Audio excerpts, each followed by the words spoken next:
The snow had already started falling when Harper Langford stepped into the cafe, her heels clicking softly against the worn tile floor. Inside, the smell of cinnamon and pine clung to the air, warm and nostalgic. It was quiet just past 6, and only a few tables were filled. She walked straight to the table by the window. Delilah had said it was the best seat in the house, and sat down, smoothing the front of her wool coat with one hand, setting her phone on the table with the other. She didn't order anything. Not yet. Outside, the lights strung across Asheville's downtown shimmered against the flurries. A couple passed by holding mittened hands. Harper watched them without really seeing. Her gaze slid past the window, past the empty sidewalk, and settled into that space people find when they're alone and pretending not to be. She adjusted the gold bracelet on her wrist, the one from Cartier. Her ex-husband had given it to her the year before the silence started between them. It sparkled faintly in the warm light like it was trying too hard. She turned it inward on her wrist. The hostess had raised an eyebrow when Harper asked for a table for 2 without a reservation on Christmas Eve. But the Langford name still had weight, even here, especially here. Harper glanced at the time. 6:14 p.m. Delilah's words from 2 nights ago echoed in her mind. "It's just a date, Harp, not a deposition. He's not what you're used to, but maybe that's the point." Delilah didn't understand. Or maybe she did. Maybe that was the part Harper didn't like. She hadn't planned to say yes. Not to a blind date, not on Christmas Eve. But something in her had cracked when Delilah showed her the photo taken hurriedly on a job site with a little girl tugging at his hand and the man looking somewhere between tired and kind. Kind. Harper's fingers hovered over her phone. No new messages. No missed calls. Her jaw tightened slightly. Not from anger, she didn't do anger anymore, but from the quiet awareness of how ridiculous this already felt. She could have been anywhere else. A chalet in Breckenridge, a luxury spa in Napa, her Manhattan penthouse drinking a glass of Merlot in a clawfoot tub, pretending the loneliness felt better in silk. Instead, she was here. Waiting. The barista? A young person in a beanie and plaid scarf approached her with a smile that teetered between nervous and sincere. "Would you like to order while you wait?" Harper considered saying no. Considered leaving. But something in the barista's face, unpracticed kindness, made her pause. "Hot cider," she said. "No sugar." The barista nodded and walked away, and Harper let out a breath she hadn't realized she'd been holding. Across the room, an older couple laughed over a slice of pie. A group of college students played cards near the fireplace. Everyone else looked like they belonged. She didn't. It had been 3 months since the divorce papers were signed. 31 years of marriage. Her ex had taken the townhouse in London, the vintage Porsche, and not much else. She hadn't fought him. Not really. The truth was, she hadn't been present for most of their marriage, too busy building Langford & Co., too focused on the next big acquisition, the next showroom opening, the next industry award. Success had given her everything, except someone who would wait for her. 6:29 p.m. The cider arrived. Harper wrapped her hands around the mug, letting the heat soak into her palms. The door opened behind her. She didn't turn. A pause. Footsteps. Then silence again. Still not him. She reached for her phone again. Still nothing. She wasn't sure if she was more disappointed or relieved. At 6:47, she stood. Not to leave, just to breathe. She walked toward the window, letting the cold draft from the glass clear her thoughts. Snow now covered the sidewalks in soft layers. Across the street, a bookstore displayed a stack of Christmas novels in the window. One had a cartoon couple kissing in the snow. She turned away. When she sat down again, her cider was lukewarm. She sipped it anyway. 6:58. Maybe he wasn't coming. A flicker of embarrassment passed through her. She could hear the whisper of judgment in the silence, the well-dressed woman alone on Christmas Eve. The one who got stood up. The door opened again. She didn't look up. Then she heard it, the wet thump of boots on tile, the uneven breath of someone rushing, a coat shaking snow to the floor. A pause. Harper. She looked up. He wasn't what she expected. Micah Rios stood just inside the door, a little breathless, his dark coat soaked through at the shoulders. His jeans were spattered with slush, and his hands were bare red from the cold. His hair was longer than the photo. He looked like someone who'd come straight from a storm, and maybe he had. "I'm so sorry," he said, stepping closer. "Sophia, my daughter, she had a fever. I couldn't—" He stopped. He didn't finish the sentence, just stood there, snow melting onto the tile, eyes wide, uncertain. And Harper, poised, practiced, always in control. Nodded once. "I waited," she said simply. A beat passed between them. Then Micah exhaled like he'd been holding something too tightly. "I didn't think you would."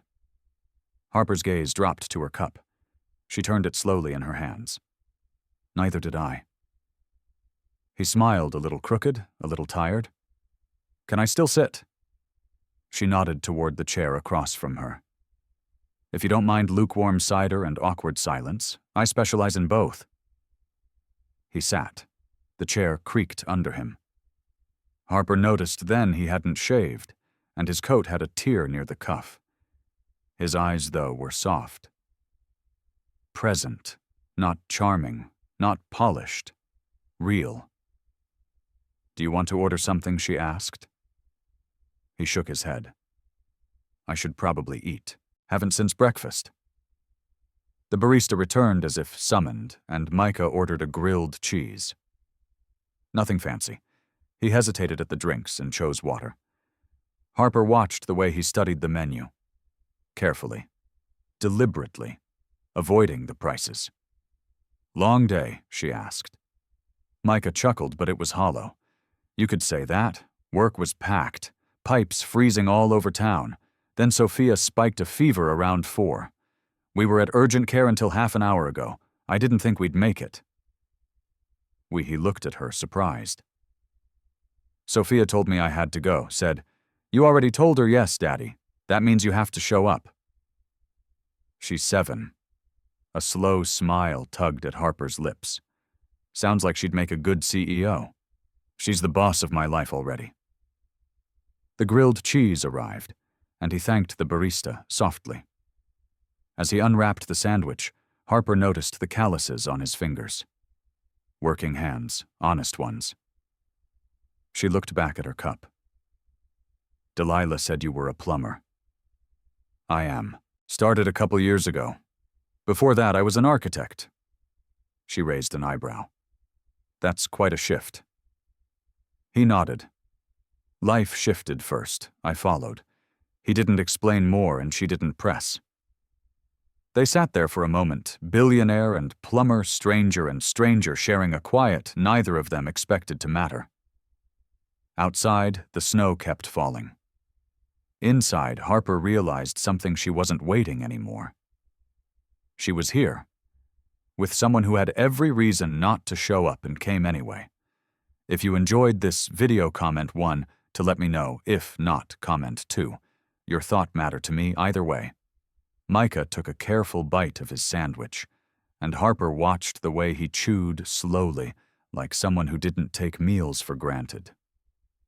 The grilled cheese wasn't anything special, over-toasted from what she could tell, but he made it seem like it was exactly what he needed. They sat in silence for a moment, but it wasn't the awkward kind.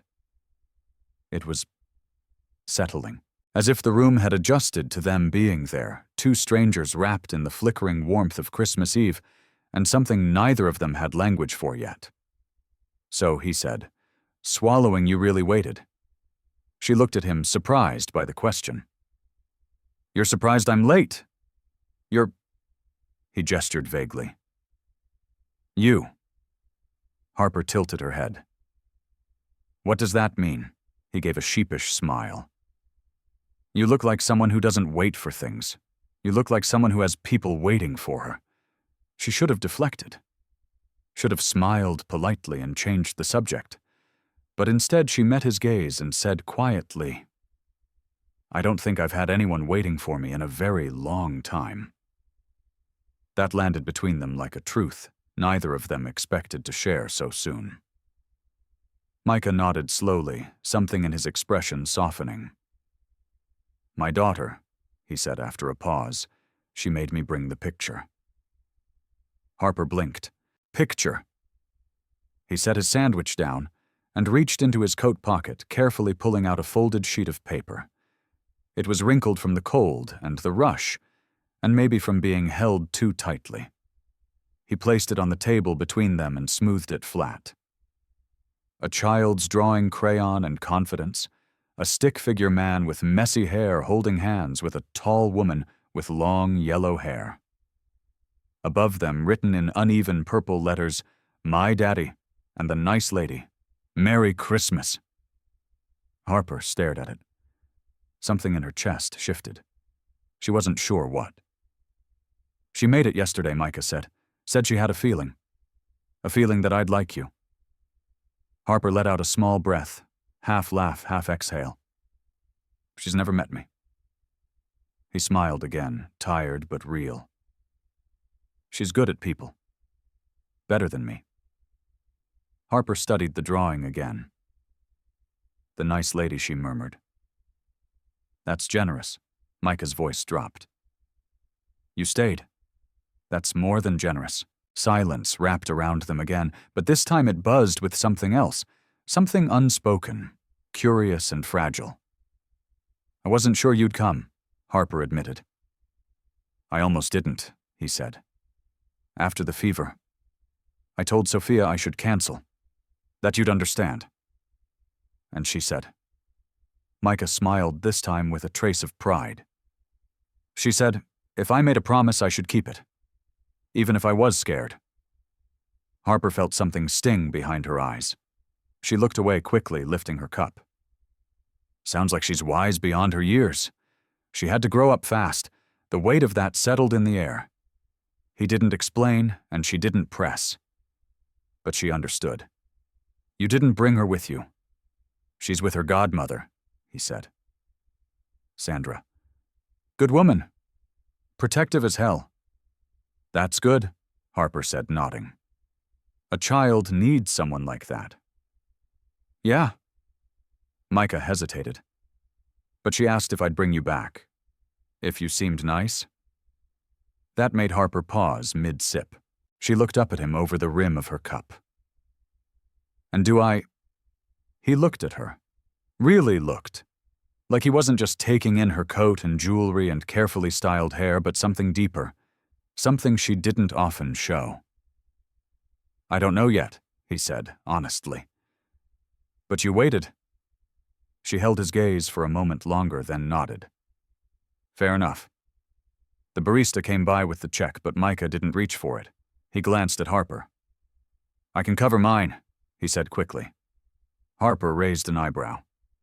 I didn't offer. Micah flushed. Right. Sorry. I'm used to having to explain. He nodded. She slid the check across the table, pulling out her wallet. It's on me. You were late after all. He looked like he wanted to protest, but then thought better of it. Thank you. It's a sandwich, she said lightly. Not a contract. Micah smiled at that, and Harper noticed that when he smiled, really smiled, it made his whole face change, like a weight had been lifted if only for a second. You know, he said, this is the strangest date I've ever been on. Stranger than showing up soaked and holding a drawing. He laughed. Okay, maybe not the strangest, but close. They stood together, neither in a rush to leave, but also unsure of what came next. The cafe had thinned out. A few couples lingered. The lights above the counter flickered softly, casting gold tones on the wood grain walls. Outside, the snow had thickened. Harper turned to face the window. "It's coming down harder." "Yeah," Micah said. "You drive walked from the rental cottage. It's not far." Micah hesitated. Would you want to walk a bit? I mean, I could walk you home. If that's not weird." Harper looked at him. There was no pressure in the offer, just a quiet invitation. She pulled on her gloves. "I'd like that." They stepped out into the night together. The wind was soft, brushing snowflakes across their coats and cheeks. For a while they didn't talk. They just walked.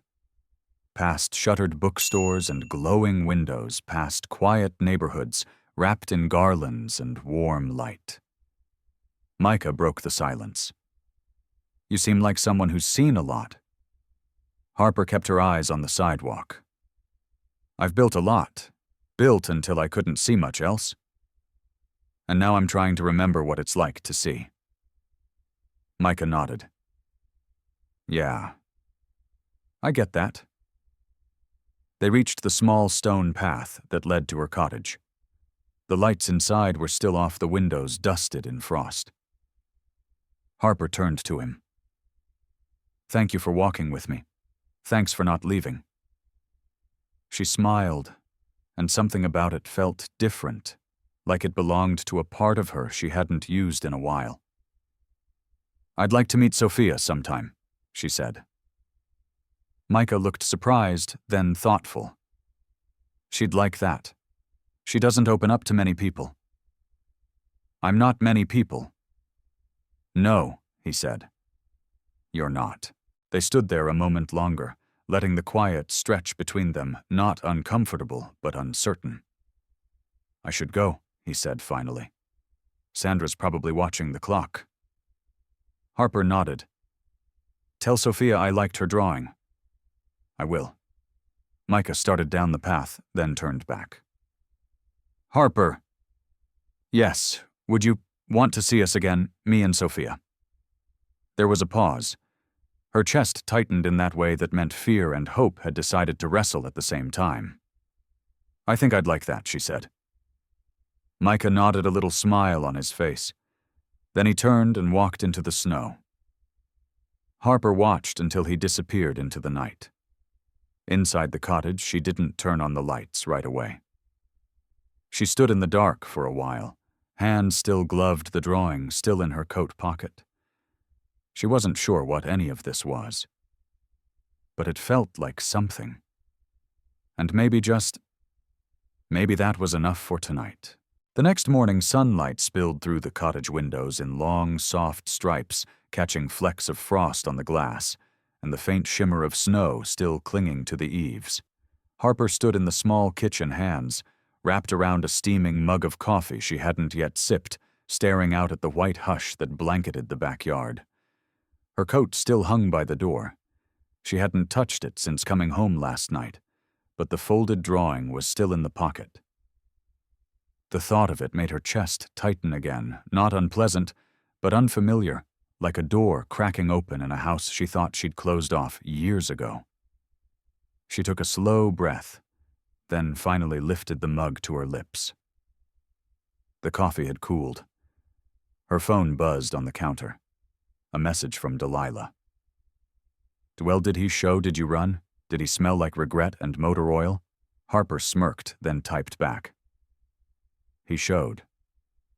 I didn't run. He smelled like snow, hospital soap, and something honest." The reply came fast. "D.O. So it's like that." Harper didn't respond. She wasn't sure how to explain it, not yet. She hadn't slept much. She kept replaying the way Micah had looked at her after she said she wanted to meet Sophia, like it meant more than she realized. She didn't regret saying it, but it had opened something.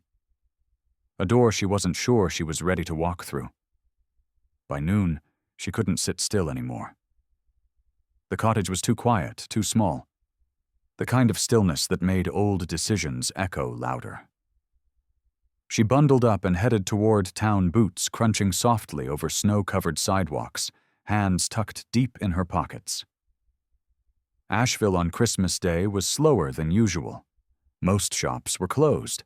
A few places had wreaths on their doors and handwritten signs thanking customers for a good year. When she passed Green Laurel Cafe, the chairs were stacked, lights dimmed. But in the window, Harper noticed something taped to the glass, a drawing, crayon lines, unmistakable style. Another one from Sophia. A snowman with a giant smile and two people standing beside it, holding hands. Harper felt her throat catch. She turned away, kept walking. 3 blocks later, she was standing in front of Delilah's house, a blue bungalow with a porch swing and a wind chime shaped like a wine bottle. Delilah opened the door before Harper knocked. "Knew you'd show." "I need tea," Harper said, and not the metaphorical kind. Delilah stepped aside, ushering her in. "Come in. You look like someone who saw a ghost and liked it." Harper gave her a look but didn't argue. Inside the house smelled like oranges and cloves. Music played softly from an old radio on the windowsill. Delilah handed her a mug and flopped onto the couch in that barefoot, grounded way only sisters can pull off. "So, spill." Harper sat slowly. He was late. Delilah raised an eyebrow. "How late? 47 minutes. Oof. His daughter had a fever. He was at urgent care." Delilah paused. "He told you that, yes? And you believed him?" "I did." Delilah sipped her tea. "So what happened?" Harper looked down at the steam curling from her mug. "We talked, walked. He walked me home. He asked to see me again." Delilah didn't say anything right away. She just watched, her eyes sharper than Harper remembered. "And you said I said yes."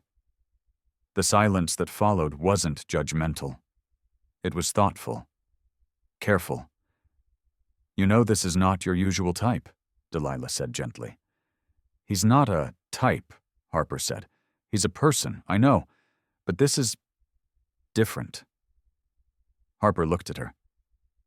"Do you think I'm making a mistake?" "No," Delilah said, honest and kind.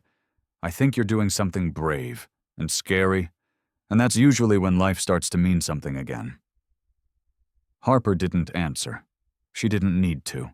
Later that afternoon, just as the sky began turning to lavender and the wind picked up again, her phone buzzed with a message from an unknown number. "Hey, it's Micah. I hope this isn't weird. Sophia wanted to know if you liked her drawing." Harper stared at the message for a moment before responding. "I loved it. Tell her thank you for sharing it with me." A pause. Then another buzz. "She wants to know if you want to come over. Just for cookies. No pressure." Harper hesitated. She had work to do, emails to ignore, a life she'd carefully constructed to keep things like this out. But the words echoed. No pressure. It wasn't a question about expectations. It was an invitation to belong. She texted back, "I'll be there in an hour." When she arrived, Micah's apartment looked exactly as she'd imagined. A 2-story brick building tucked behind a church, faded blue trim, a small porch with boots drying by the door. He opened it before she knocked. "You're punctual," he said. "I had nothing better to do," she replied. He stepped aside. The inside was small, but warm, smelling of cinnamon and something baking. Sophia was curled up on the couch, a blanket around her shoulders, and a tray of cookies on the table in front of her. She looked up with bright eyes. "Hi, Miss Harper." Harper smiled. "Hi, Sophia. These look incredible." "They're not done," Sophia said, holding up a crayon. "We're decorating them." Harper hung her coat, sat down gently on the floor beside the tray. "May I help?" Sophia nodded solemnly. "You have to earn your spot on the cookie team." Micah laughed softly from the kitchen. "She runs a tight operation." Harper glanced back at him. "So I've heard." They spent the next half hour decorating sugar cookies, stars trees, uneven snowflakes. Harper's were terrible, and Sophia giggled every time Harper overfrosted one. But the sound of it, that little girl's laughter, lodged itself in Harper's chest, like a melody she hadn't heard in years. When the cookies were cooling and the kitchen was a mess of sugar and sprinkles, Micah leaned against the counter, arms crossed, watching Harper wipe icing off her sleeve. "She likes you," he said quietly. Harper looked up. Micah didn't smile. He didn't tease. He just looked at her like he was weighing something that mattered. "I'm trying," he said, "to figure out if I can believe in something again." Harper nodded slowly. "Me too." In the other room, Sophia yawned, snuggled into the couch, and pulled the blanket over her head. Neither of them moved. The lights flickered in the kitchen. A cookie cooled forgotten on the tray. And Harper felt for the first time in a long time that she was exactly where she was supposed to be, even if she didn't yet understand what that meant. If you enjoyed this video, comment 1 to let me know. If not, comment 2. Your thought mattered to me either way. Sophia had drifted off to sleep on the couch, one arm flung over a half-decorated cookie, and the other curled beneath her cheek. Her breathing was soft, and even the kind of sleep that only came after laughter and sugar and the comfort of being exactly where you're loved. Micah stood by the kitchen counter watching her with that quiet stillness Harper was beginning to recognize in him. He didn't speak unless it mattered. He didn't fill silence. He waited. Harper rinsed icing off her fingers in the sink, her movements slow, thoughtful. The kitchen smelled like vanilla and cinnamon, and a hint of something clean like lemon oil on old wood. She dried her hands on a towel, then turned to face him. "She's amazing," she said. Micah nodded. "She is. Most of the time." Harper leaned against the counter opposite him. "Does she know how much you carry for her?" He didn't answer right away. Just looked down at the towel he'd been folding and refolding in his hands. "I try not to let her see too much of it. She's a kid. She shouldn't have to feel responsible for how I'm doing." "But she does." He glanced up. "Yeah, she does." The silence that followed wasn't uncomfortable, but it pulsed with things unsaid. I used to think Harper began her voice lower now, more careful that success meant never needing help. That independence was the only safety. Micah watched her quiet. "I had everything. Money, staff recognition, a husband who liked appearances. I built a life that looked like stability. But it was hollow." She paused. I didn't even notice until the silence between us became louder than the noise. "You left, I stayed," she said. "For a long time. Too long. Until one morning I looked around the penthouse and realized I hadn't smiled in months, and he hadn't noticed." Micah folded the towel once more and set it aside. "It's easy to stay, even when it hurts." She looked at him. "Did you stay too?" He nodded, in a different way. "I stayed in grief. After my wife died, I thought if I just held everything together, kept Sophia safe, paid the bills, smiled through the parent-teacher conferences, that it would be enough, that I'd eventually feel something again." "And do you?" Micah's eyes met hers. "When you laughed tonight. At that crooked snowflake cookie." I felt something then. The words caught her off guard. They were simple, unpolished, but they landed somewhere deep. She looked down at the counter, at the smudge of blue icing on the edge, at the memory of Sophia's giggle echoing through the room. "I didn't expect to like this," Harper said quietly. "This mess, this softness, it terrifies me." Micah stepped closer, not enough to touch, but enough to shift the air between them. "I get that." A long pause. Then he asked, "Can I show you something?" Harper nodded.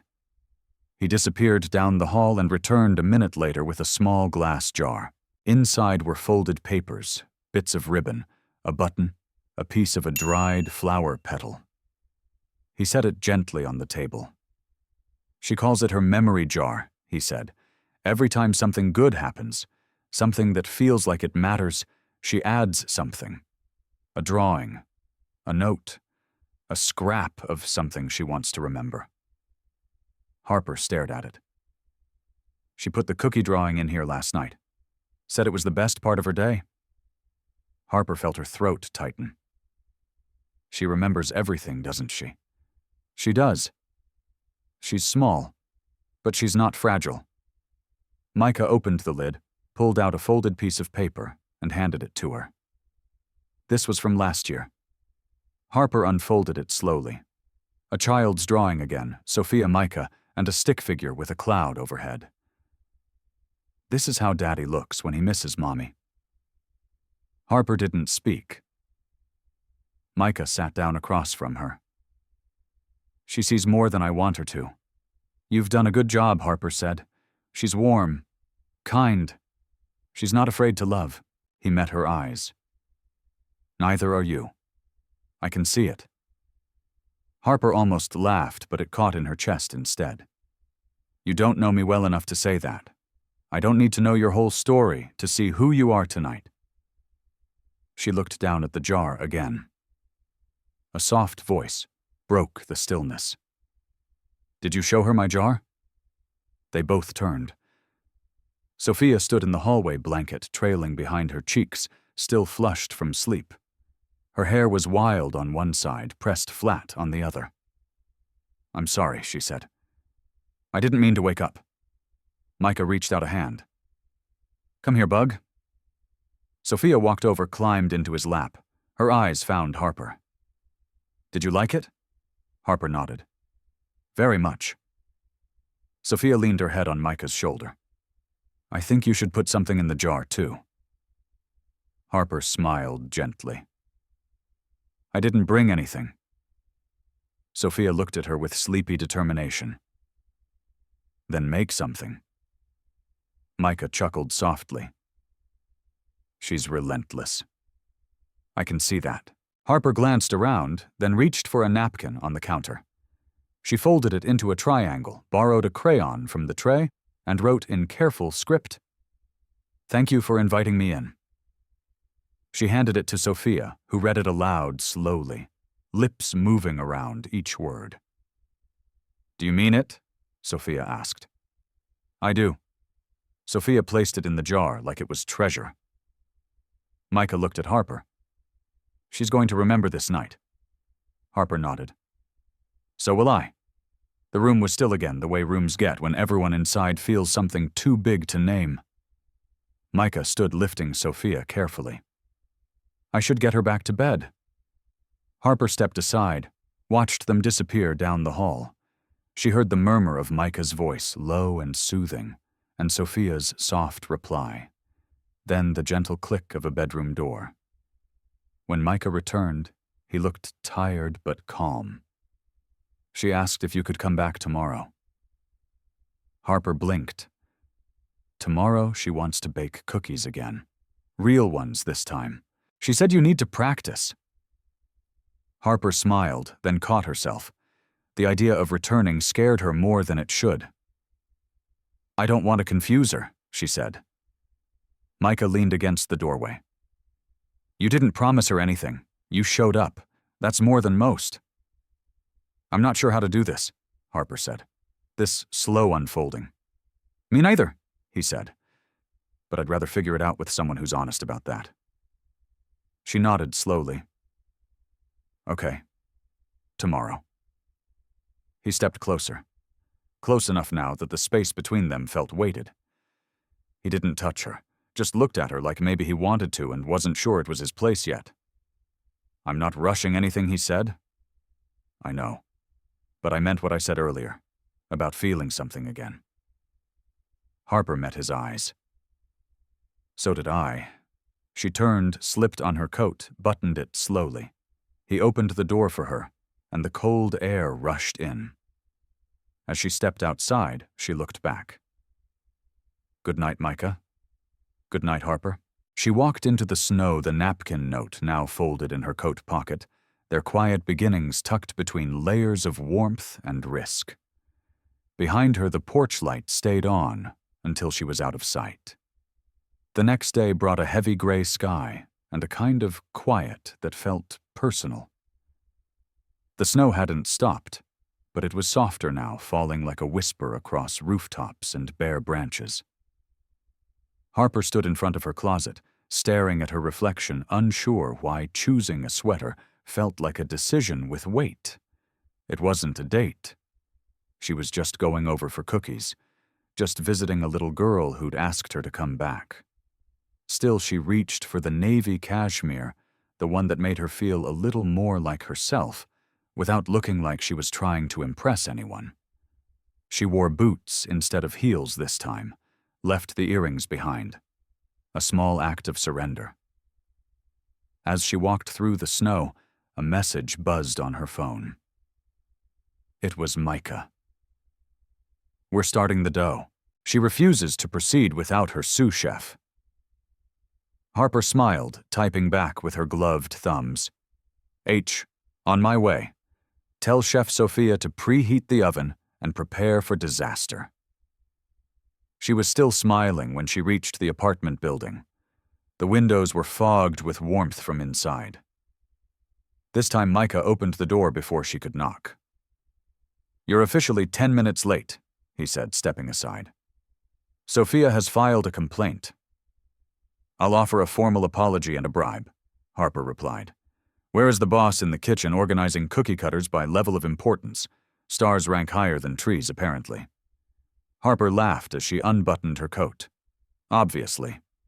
She stepped inside and instantly smelled butter sugar and something citrusy. The living room was brighter today, sun diffused through snow-covered windows.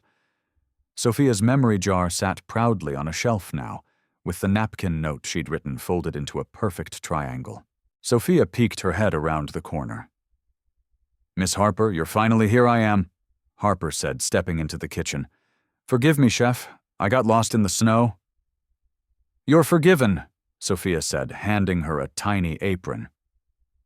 But only if you crack the eggs right this time. Micah was at the counter, sleeves rolled up measuring flour. He looked over and gave Harper a small smile. Welcome back. For the next hour they moved through the kitchen in rhythm, Harper cracking eggs with cautious hands, Sophia barking instructions with glee, Micah gently guiding from the side.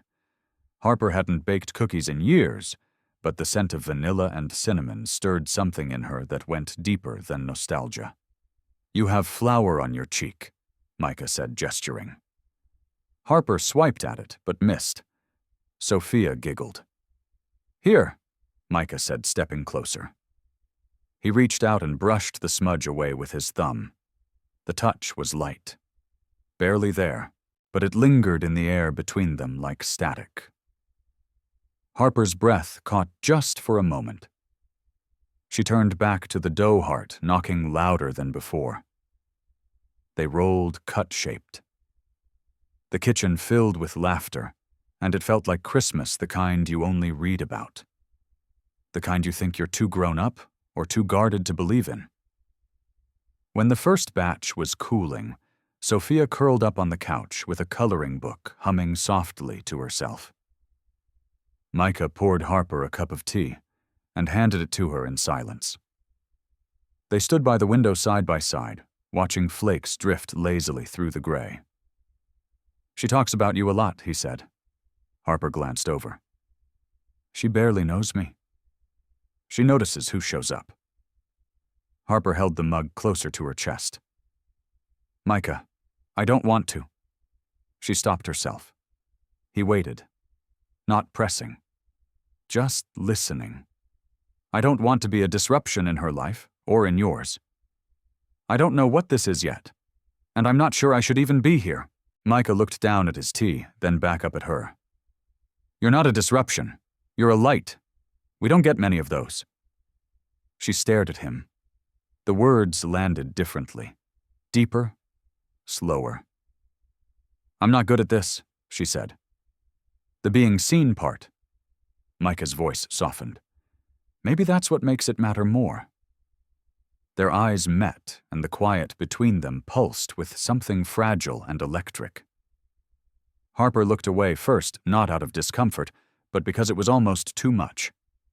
Before either of them could say more, a knock came at the door. Micah blinked. We weren't expecting anyone. He crossed the room and opened it. A woman stood there, late 40s, layered in wool, a kind of brisk energy about her. Her gaze swept over Micah, then shifted past him. Sandra, he said. Harper stiffened. The woman stepped inside, brushing snow off her shoulders. I was dropping off Sophia's book from my place. She left it last week. Her eyes landed on Harper. And I see we have company. Micah glanced back. Sandra, this is Harper. Sandra gave a polite but cool smile. Ah, the cookie lady. Harper stepped forward. It's nice to meet you. Sophia's talked about you. She talks about a lot of things, Sandra said. Then to Micah. Can I speak to you for a second? Micah looked hesitant, but nodded. Harper, would you mind? Of course not. Harper offered a small smile, then walked back toward the kitchen. From the living room, she could hear Sophia singing softly. The kind of half-song children make up when they feel safe. She didn't mean to eavesdrop, but she couldn't help hearing her name spoken in a sharper tone than the rest. I'm just saying, Micah, you barely know her, Sandra said, voice low but firm. Sophia's already been through enough. I know that, Micah replied, steady. Then why are you inviting someone into her life after one date and a batch of cookies? She showed up. That counts. You can't build a future on showing up once. Harper stepped out onto the porch, quietly pulling the door closed behind her. The cold hit her fast, but it felt deserved. She didn't cry. She didn't run. She just stood there, staring at the snow-covered steps, wondering if she'd overstepped something delicate. A moment later, the door opened behind her. Micah stood there, jaw tight. I didn't mean for you to hear that. I wasn't trying to, Harper said. But it wasn't wrong.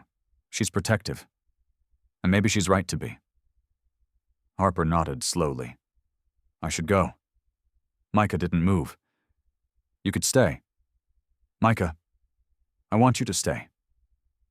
Harper looked at him, and for a moment every fear pressed against the back of her throat. But beneath it there was something else. Something quieter. Something growing. I'll stay, she said. But only if we're honest about how complicated this could get.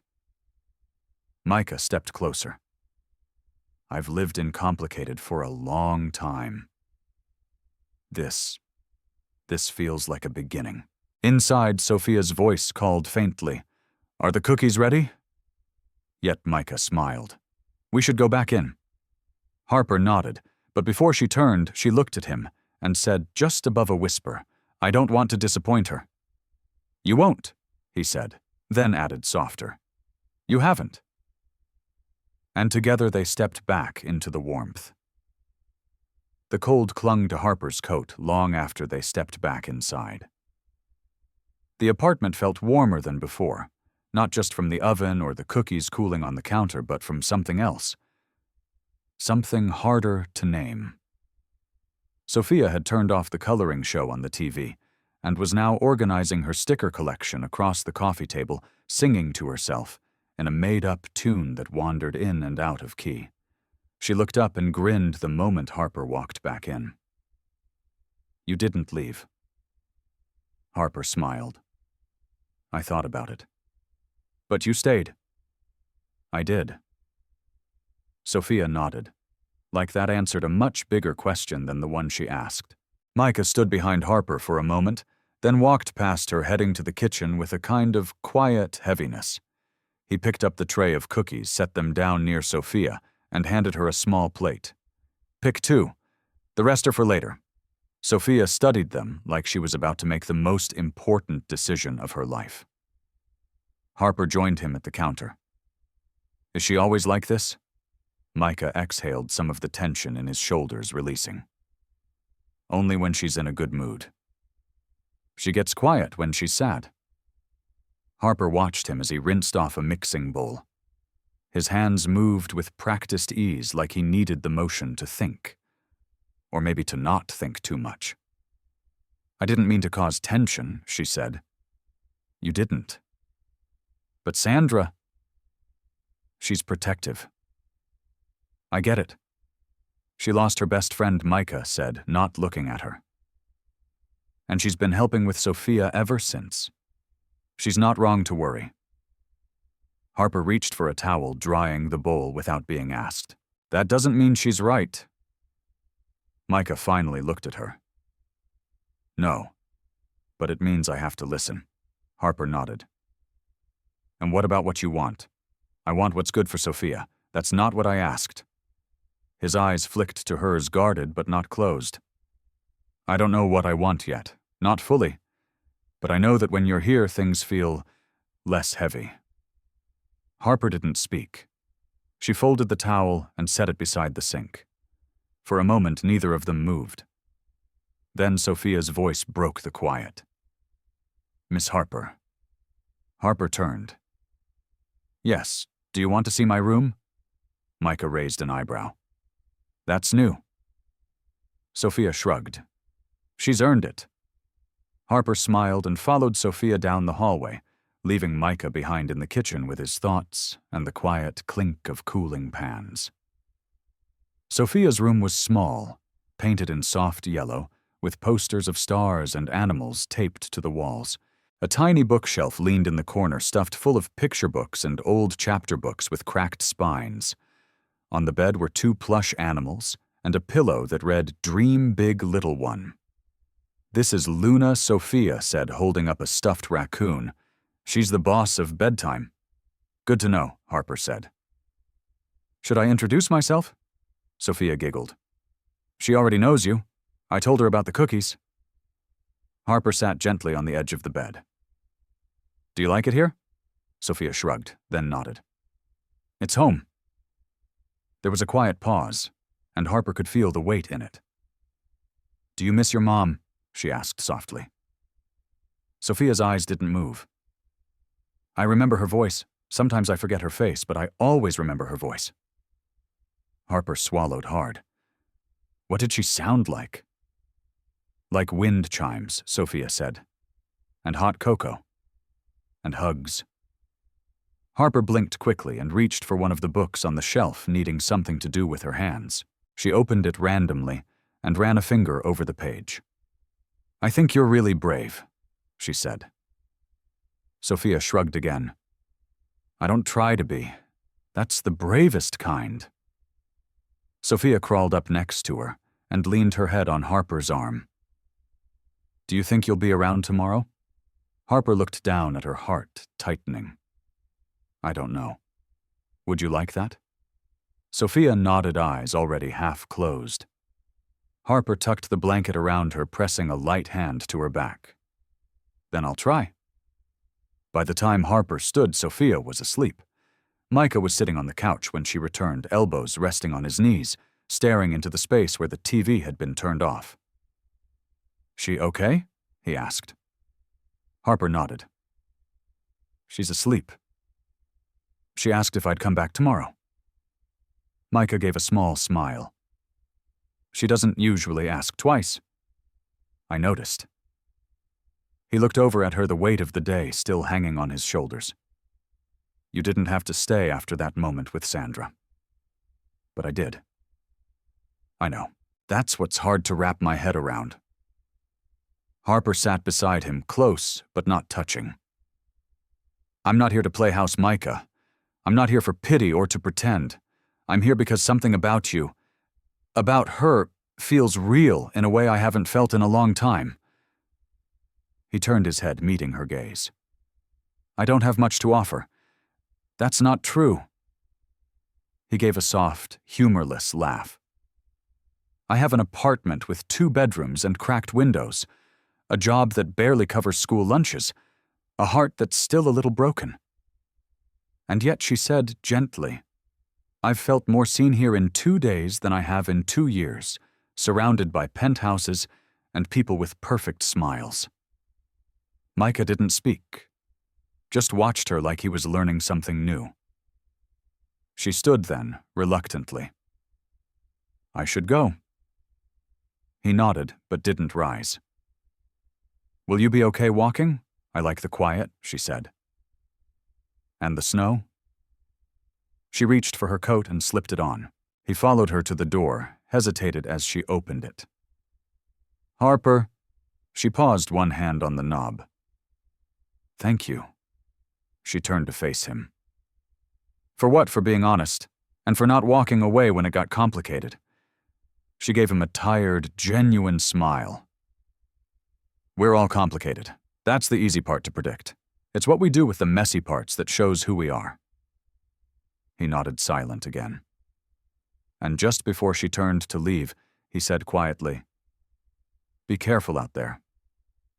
She stepped out onto the porch, snow catching in her hair, and looked back one last time. "I'll see you soon."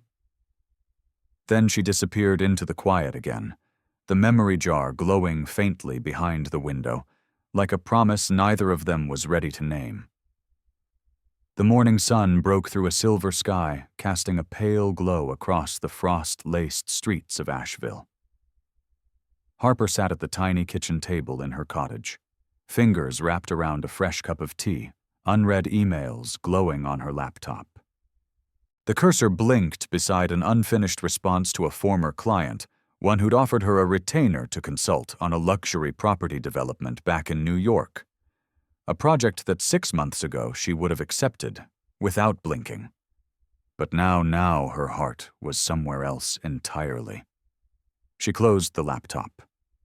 The knock on the door came lightly, 2 soft taps, then silence. Harper crossed the room surprised. When she opened it, she found Delilah on the porch, wrapped in a knit scarf, cheeks pink from the cold. "Morning," Delilah said, holding out a brown paper bag. "Chocolate croissants. Because I figured you forgot breakfast again." Harper blinked. "Did I miss something? Is this an intervention?" Delilah stepped inside without waiting. "No, but it could be depending on how honest you're willing to be with me." Harper raised an eyebrow.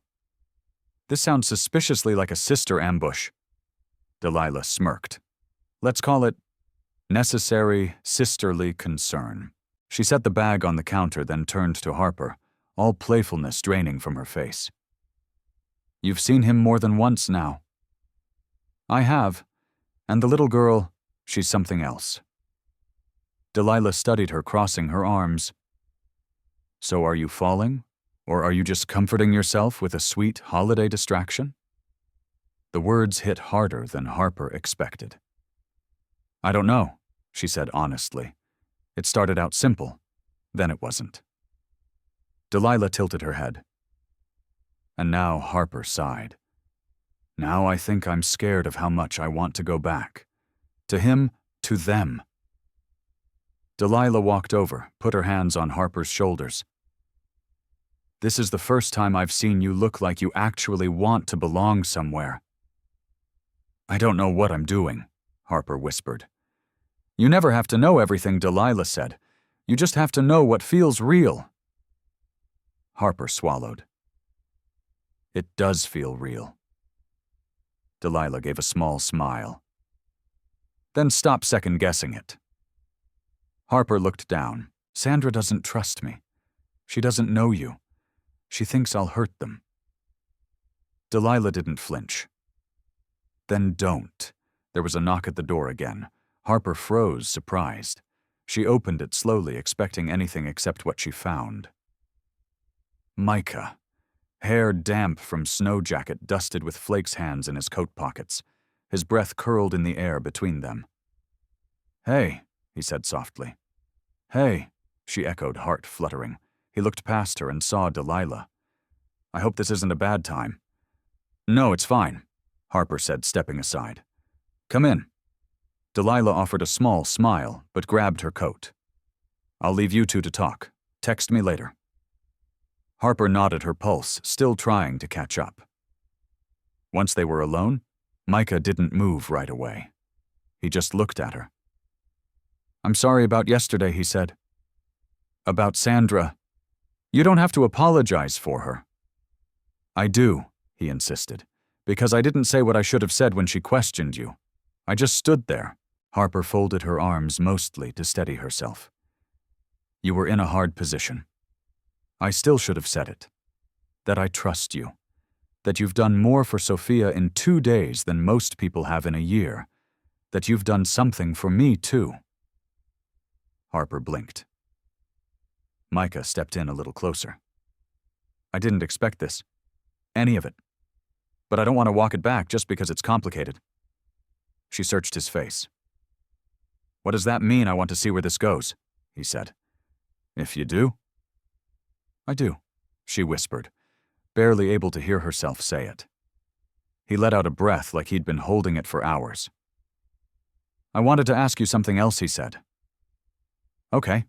Sophia's school is doing this winter family night next week. It's nothing fancy. Just cocoa and paper snowflakes and kids singing off-key." Harper smiled. "Sounds chaotic." "It is," he said. "But she asked if you'd come." The question sat between them, simple but full of meaning. "Are you sure I am? Are you?" She nodded. "Tell her I'd be honored." Micah smiled, a real one this time. "You just made her whole week." "What about you?" she asked. "You made mine too." Before he turned to go, he reached into his pocket and pulled out a folded piece of paper. "She wanted you to have this." Harper opened it after he left. A crayon drawing of 3 people standing under a big tree covered in lights. There was a dog drawn in the corner, even though they didn't have one. Harper smiled at the label scribbled across the bottom in crooked handwriting. Us.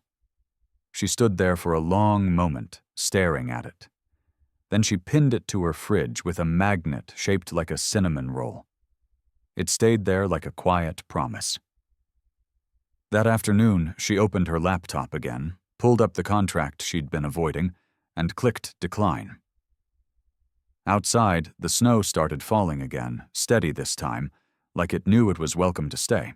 The wind picked up that night, whistling through Harper's window panes like a restless lullaby.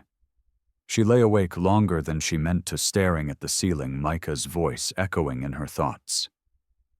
"You made my week." She hadn't expected words like that to matter again. And yet they did. In the quiet, she reached for her phone, not to scroll, not to escape, but to look at the photo she'd snapped of Sophia's drawing. She zoomed in on the crooked lettering, the way "us" had been underlined 3 times in pink crayon. That one word had done something to her. The next morning, Harper bundled up and walked to her favorite corner cafe, hoping for a few slow hours of peace. The place was cozy and half-empty jazz, humming low in the background, smells of nutmeg and orange peel hanging in the air. She ordered a cappuccino and settled near the window notebook, in hand fingers itching to write for the first time in weeks. But before her pen hit the paper, she heard someone clear their throat. Harper Langford. She turned, blinking. The man standing beside her table was polished in that corporate uptown way, sharp coat silk scarf, the kind of smile that had an agenda behind it. She knew the type. She used to hire the type. "Jason Keller?" he said, extending a hand. "CEO of Kensington Interiors. We met at the Design Awards in Chicago 2 years ago." Harper smiled politely. "Yes, I remember. I heard you were in Asheville. Had to confirm it myself. Your team said you were taking some kind of extended break." "I am," she said, keeping her tone light. "Just taking time to reassess." "Well, that's understandable, especially after a divorce. Word travels." He gave her a sympathetic tilt of the head, the kind that pretended to care but didn't wait for permission to mention your scars. Harper's smile thinned. "I'm not consulting right now." Jason raised a brow. "Not even for the St. James project. We're revamping their entire hotel group. It's luxury meets rustic, your exact sweet spot." Her fingers curled slightly on the notebook. I'm flattered, but my time off is non-negotiable. You sure he leaned in a little? This could put you back on top? Not that you ever really left, but perception matters. Something inside her flinched at that. The old reflex. The voice that once chased perfection like it was the only way to earn safety. I'm not interested, she said, steady now. Jason didn't hide his surprise. All right, if you change your mind, my card's with the barista. He left with the same smirk he came in with, confident he'd planted a seed. Harper stared at the window, heart beating faster than she liked. She knew that world. The game. The rules. And the way it always expected her to return sooner or later like it owned part of her. She closed the notebook and left the cafe early. That afternoon, she met Micah and Sophia at the town square, where local artisans had set up booths strung with fairy lights and garland. Sophia darted from table to table, mittens swinging, as she inspected handmade ornaments, mugs, and holiday candles. "Can I get this one?" she asked, holding up a ceramic cookie cutter shaped like a snowflake. Harper bent down. "Only if you promise to use it at least once a year." "Deal." Micah handed the vendor cash while Sophia tucked the cutter into a paper bag. As they walked toward the hot cocoa tent, Micah glanced at Harper. "You okay? You seem quiet." Harper hesitated. "Ran into someone this morning." "Oh, a past version of my life," she said. "Slick suit. Big offer. Empty promises wrapped in shiny things." Micah gave a soft grunt. "Sounds like a migraine in human form." She smiled. "You're not wrong. You thinking about it, I'd be lying if I said I didn't feel the pull. But I also felt the peace when I said no." Micah's expression turned thoughtful. "It's hard, isn't it, letting go of the parts of you that used to feel like survival?" Harper exhaled slowly. "It's terrifying. But you're doing it anyway." They stood in line for cocoa. Sophia tugging at Harper's sleeve to point out the marshmallow station.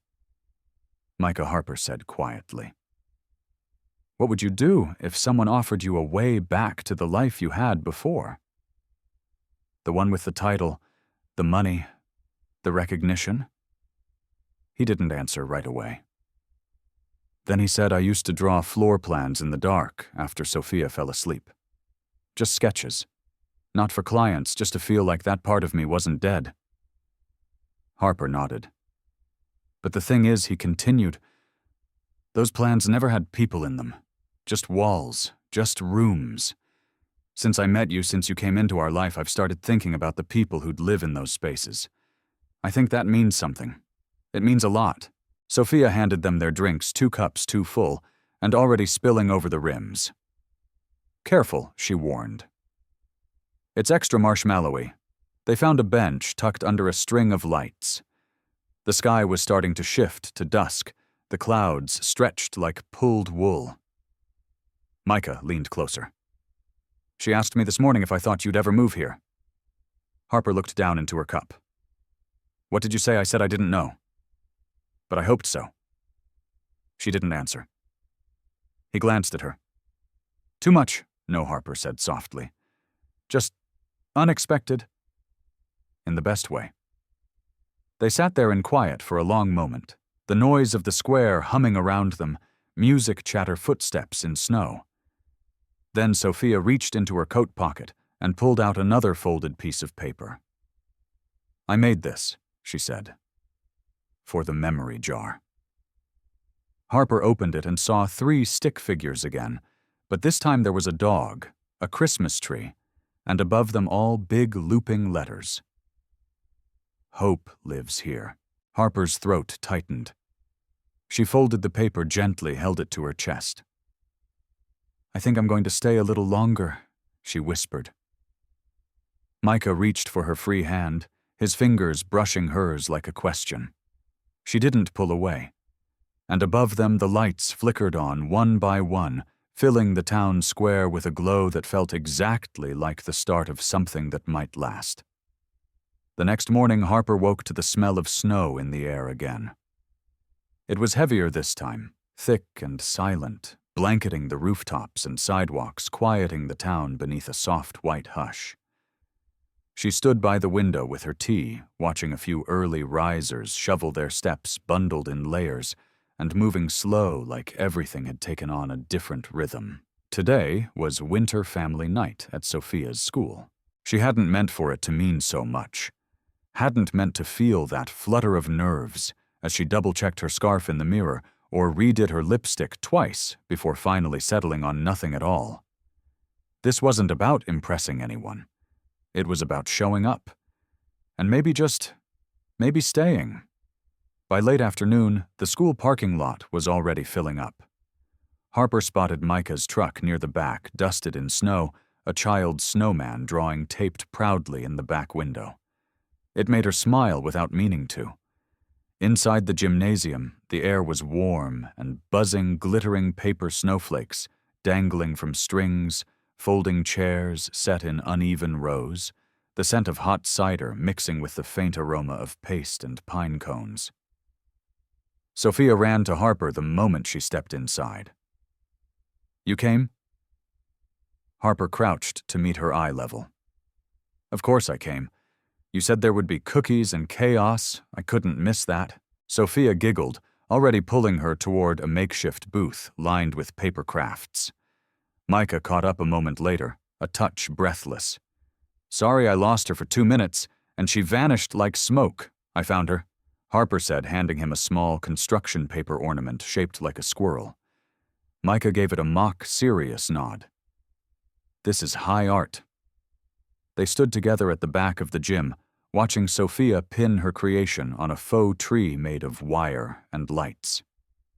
The room buzzed with children running past in 2 big coats, parents juggling programs and cider cups, the occasional off-tune rendition of Jingle Bells bursting from the small speaker system. "It's a lot," Micah said. Harper smiled. "It's perfect." They shared a quiet glance before the lights dimmed slightly, and the kids began filing onto the small wooden stage. Sophia stood in the second row, clutching a paper bell, eyes darting through the crowd until they landed on Harper. Her whole face lit up. Micah saw it too. She's never looked for someone like that before. The first song started. It was sweet and chaotic, and children forgot half the words, but no one cared. Parents clapped, offbeat cameras flashed, and somewhere in the middle of Let It Snow, Harper felt something catch in her throat. Not sadness, not regret. Just the quiet, terrifying beauty of watching life unfold when you least expect it. As the final chorus ended, Sophia waved dramatically, sending her paper bell flying into the crowd. It landed near Harper's feet. She bent to pick it up and felt a hand brush hers. "Micah." They both straightened slowly, their eyes locking in a silence that held more meaning than words could carry. He leaned in slightly. "Want to get out of here for a few minutes?" She hesitated. "And leave this holiday chaos, just for a moment." They found their way to the empty hallway just beyond the gym doors, dimly lit and quiet, echoing faintly with the laughter inside. Micah leaned against the wall, rubbing his neck. "You're good with her. She makes it easy." "No, she doesn't," he said, looking at her. "Not usually. You're just different." Harper leaned against the opposite wall, mirroring his posture. "That used to scare me. Being different. Being seen." He nodded slowly. "Me too." A pause settled between them, comfortable but charged. "She's starting to believe you're part of this," Micah said. "Not just visiting." Harper's breath hitched. "I want to be." Micah took a step closer. "So what's holding you back?" And there it was, the moment she'd been circling for days. She looked down. "I got an email yesterday from someone I used to work with. A second offer. Higher this time. New York." Micah didn't move, didn't flinch. "What did you say? I didn't say anything yet." "Why not?" She met his eyes. "Because I didn't want to lie to myself. Or to you. I needed to make sure that walking away from that wouldn't feel like giving up everything." He took another step toward her. "And does it?" Harper swallowed. "It feels like I'm finally choosing something that's mine." Micah's voice was low. "Then don't go." Her heart was pounding now. "You don't even know if this is real, Micah. You barely know me. I know how I feel when you're in the room." He paused, as if the weight of what he was saying needed air. "I know that Sophia sleeps better the nights after you visit. I know you made her laugh like I haven't heard in months. And I know I don't want to go back to what life was before you walked into that diner." Harper's voice trembled. "That was supposed to be one dinner." "I know," he said. "And now it feels like the start of everything." The door behind them creaked slightly, and Sophia peeked her head out. "Are you guys kissing?" Micah coughed. Harper flushed. "No," Harper said quickly, walking toward her. "Just talking." "Good," Sophia replied. "Because Miss Sandra's here and she looks mad again." Harper froze. Micah glanced down the hallway. "Let's go in together," he said, offering his hand. She hesitated, then took it. Inside, Sandra stood near the back row, arms crossed, scanning the room. Her eyes landed on them immediately. Sophia ran ahead, unfazed. Micah squeezed Harper's hand gently. "Let me handle this." But Harper shook her head. "No, I need to." She walked up to Sandra with calm steps, heart racing but steady. "I'm not trying to replace anyone," she said before Sandra could speak. "I'm not here for a season or a passing phase. And I know this doesn't look the way you planned it." Sandra's expression hardened. "It's not about what I planned. It's about protecting that little girl," I know Harper said. "That's what I want, too." Sandra studied her for a long moment. "We'll see." It wasn't approval. But it wasn't dismissal either. Harper turned and saw Micah watching from across the room. She gave a small nod. He nodded back. And then Sophia ran to her, tugging her sleeve. "They're doing Coco again." Harper laughed, brushing a piece of hair behind Sophia's ear. "Then let's go." As they walked back into the fold of the crowd, Harper glanced once more at Sandra, who hadn't left, who was still watching. It was messy. It was complicated. But it was happening. And Harper, for the first time in a long time, wasn't afraid of what came next. The snow had turned wet by morning, a slow drizzle of melted flakes making soft patterns on the window of Harper's cottage. She stood barefoot in the kitchen, watching the rain tap against the glass. The quiet hum of her kettle was the only sound in the house. Stillness wrapped around her, but it didn't settle the way it used to. Now it felt like something was missing when she wasn't with them, Micah and Sophia. It wasn't just holiday magic anymore. It was turning into a rhythm, a pull. She opened her email again. The subject line blinked at her final offer, Kensington Project. She hadn't responded. Not yet. But today was the deadline. Another email sat below it. From Micah. Coffee later, no pressure. Just us. Simple. Steady. A world away from boardrooms and deadlines. She didn't even realize how tightly she'd been gripping her mug until her hand began to ache. Later that afternoon, Harper found herself standing in front of the community arts center, the wind tousling her hair. Inside the room buzzed with kids covered in glue and glitter, supervised by tired parents and volunteers pretending to know how to fold paper stars. Micah was near the back, sleeves rolled up, helping Sophia trace her hand for a holiday turkey that had clearly missed Thanksgiving by several weeks. His head tilted up when he saw Harper, and something unspoken passed between them. Warm. Familiar. "You came," he said, straightening. "I said I would." Sophia beamed. We're doing wish hands. You write what you wish for on each finger. Harper laughed gently. I love that. Sophia grinned and looked back at her paper. I already did 2. One says, snow that doesn't melt. The other says, a puppy. Harper crouched beside her. That's ambitious. Sophia shrugged. It's a wish, not a plan. Micah chuckled under his breath. She's got a point. Harper picked up a marker. May I join you? Sophia scooted over, immediately making room with all the gravity of a hostess at a formal banquet. As they worked, Micah leaned in slightly. So, how was your morning? Harper smirked. Quiet, which used to be a gift. Now it just feels empty. He didn't say anything right away, but his gaze didn't waver. I still haven't answered that email, she added. Micah nodded slowly. I wasn't going to ask. But you want to. He smiled faintly. I figured you'd tell me when you were ready. Harper glanced at Sophia, who was now trying to add glitter to her turkey's eyebrows.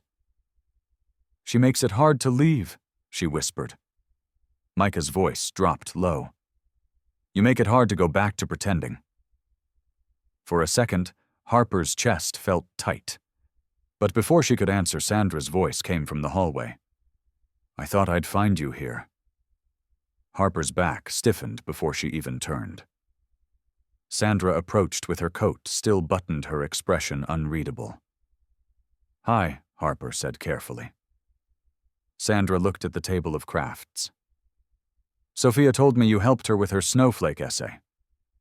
Harper blinked. She wrote that all on her own. She said you stayed up late helping her find the words. Harper smiled gently. She already had the words. I just helped her believe they were worth saying. Sandra studied her. She trusts you. I don't take that lightly. Another pause. You planning to stay through Christmas? Sandra asked. Harper's voice stayed steady. I haven't made any promises I can't keep. Sandra's eyes softened just a fraction. That's the first smart thing anyone said in a while. Micah glanced between them but didn't interrupt. Sandra sighed and looked down at Sophia, who was now happily singing a made-up carol under her breath. I'm just trying to protect what's left, Sandra said quietly. I know, Harper answered. She's already lost enough.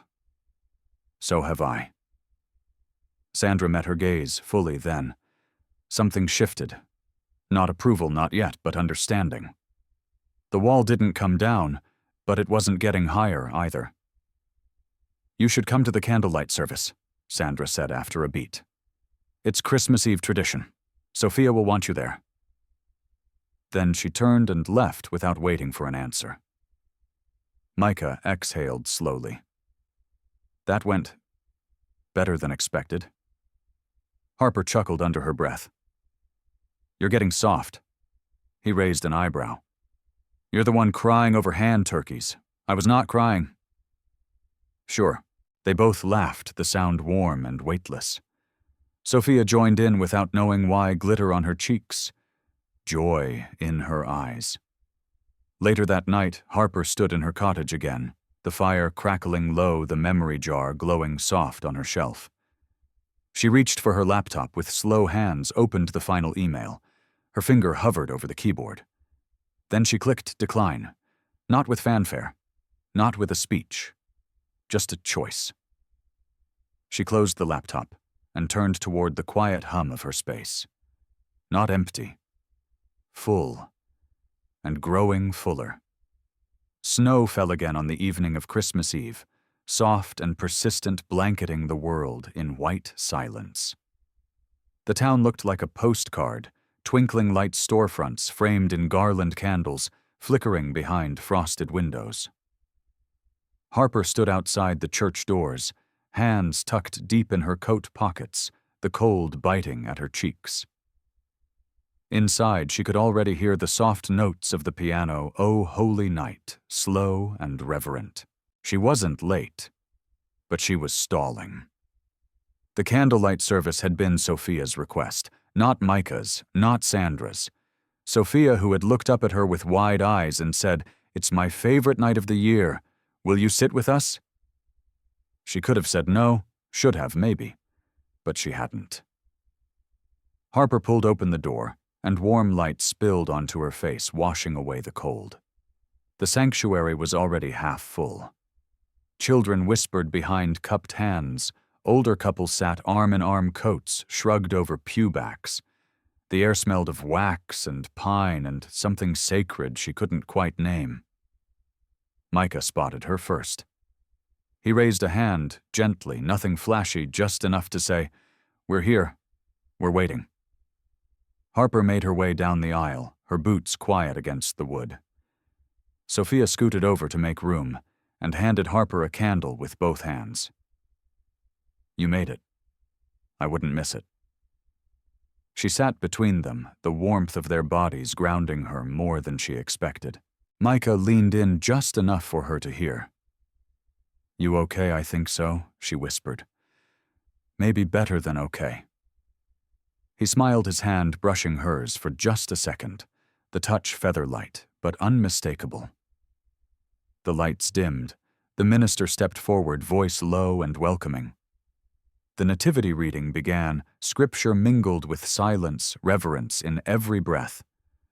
Harper watched as families leaned into one another, as candles began to glow one by one, passed from row to row.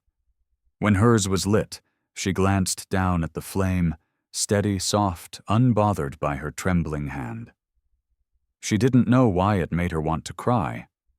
Maybe because it felt like she belonged. Not as a guest, not as a visitor, as someone who mattered. Halfway through the final hymn, the back doors opened. Late arrivals. Harper turned slightly, her breath catching.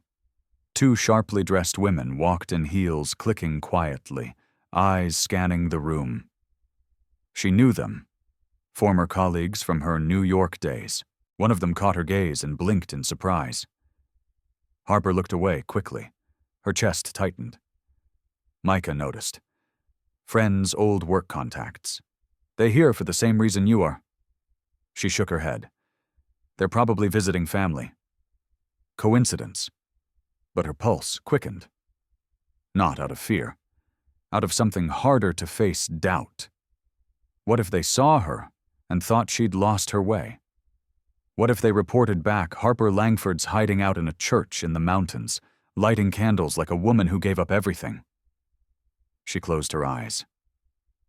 The song swelled around her, voices in imperfect harmony filling the sanctuary with something too big for words. Micah leaned in, his breath warm at her ear. "Stay with us." Her eyes opened. It wasn't just the church. It wasn't just Christmas. It was them. This moment. This choice. Harper looked down at Sophia, whose candle flame danced beside her cheek. Then up at Micah, who didn't rush her, didn't press. She turned back toward the front and let out a long, slow breath. She was exactly where she wanted to be.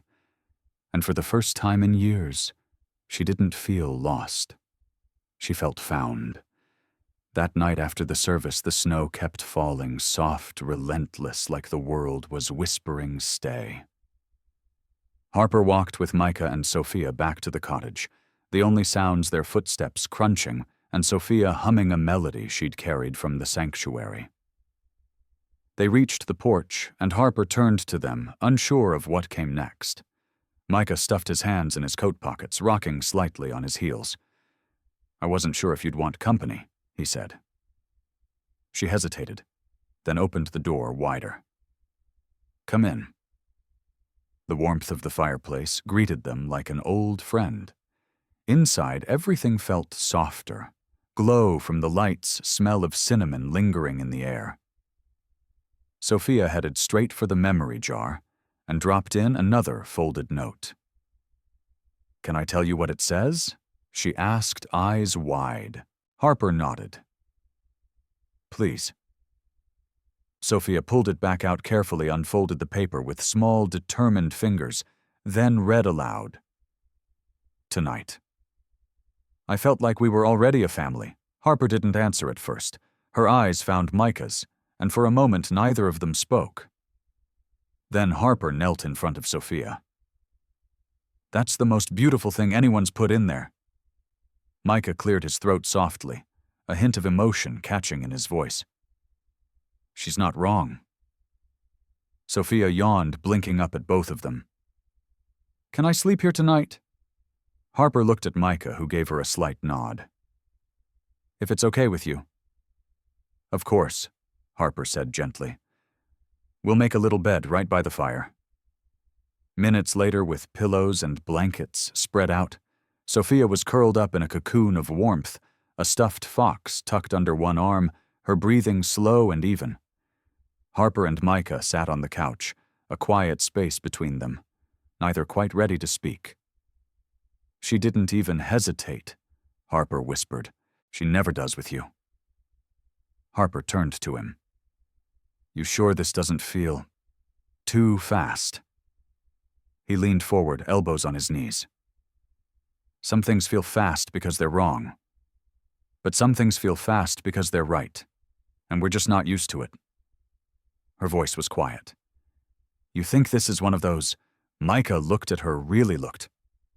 "I think I started falling for you the minute you didn't walk away from my messy life." Harper's throat tightened.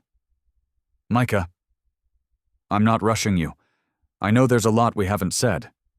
But I've watched you the way you love people without needing to fix them, the way you show up without making a scene. I've watched my daughter light up because you exist."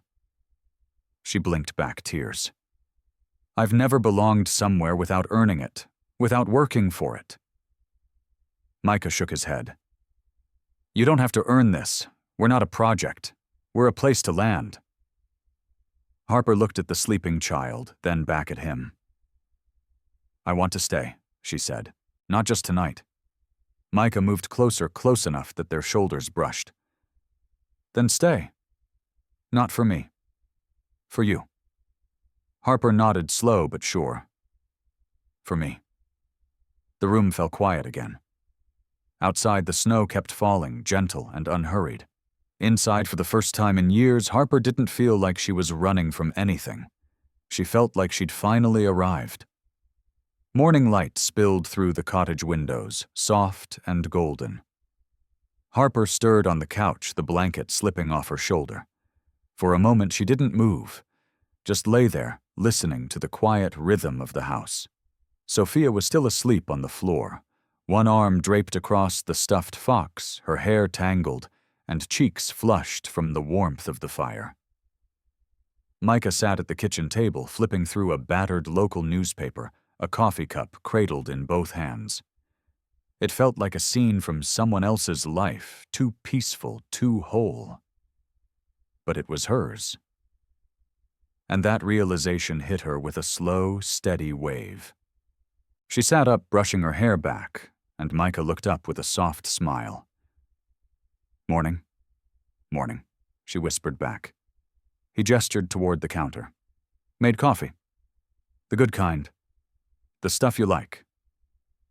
Harper crossed to the kitchen and poured a cup, letting the steam warm her face before taking a sip. "I don't know how I'm supposed to go back," she said almost to herself. Micah lowered the paper. "You're not. Not to what you had before." "But I had a plan," she said, laughing softly.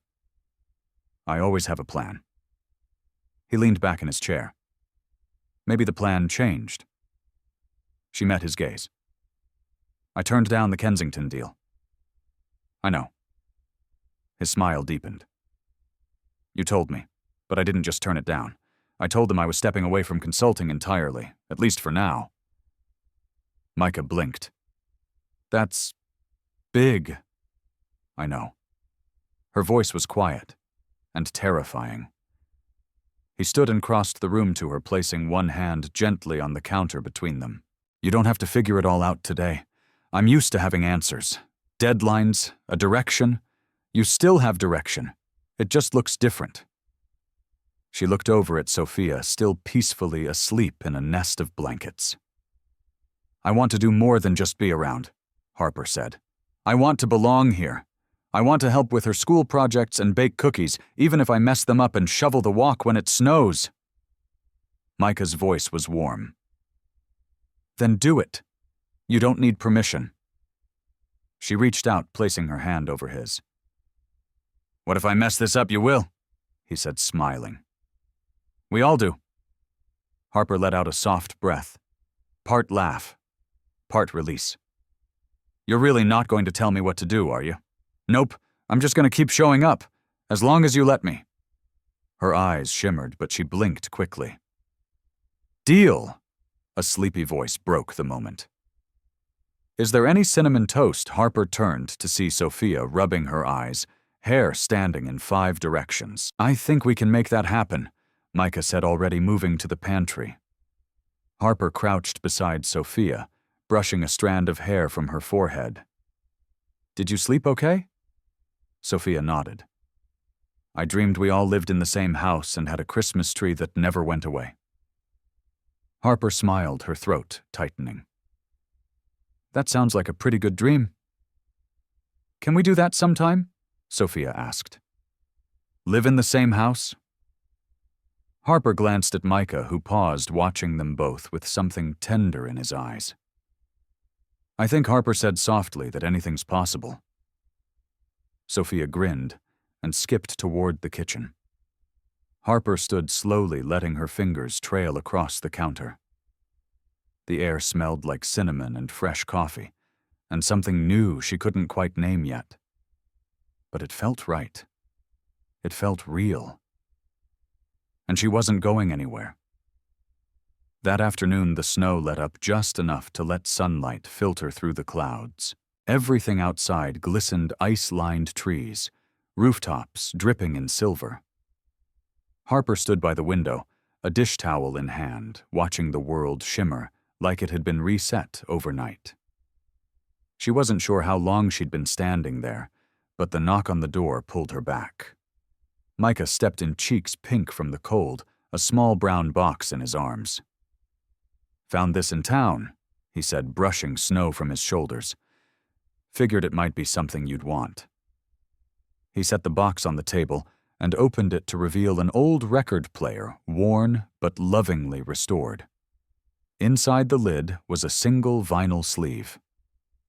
Harper tilted her head. Nat King Cole. "Thought you might need some background music for whatever life you're building here." She laughed under her breath. "That's dangerously thoughtful." He stepped closer. "Dangerous." She met his eyes, the smile still lingering. "In the best way."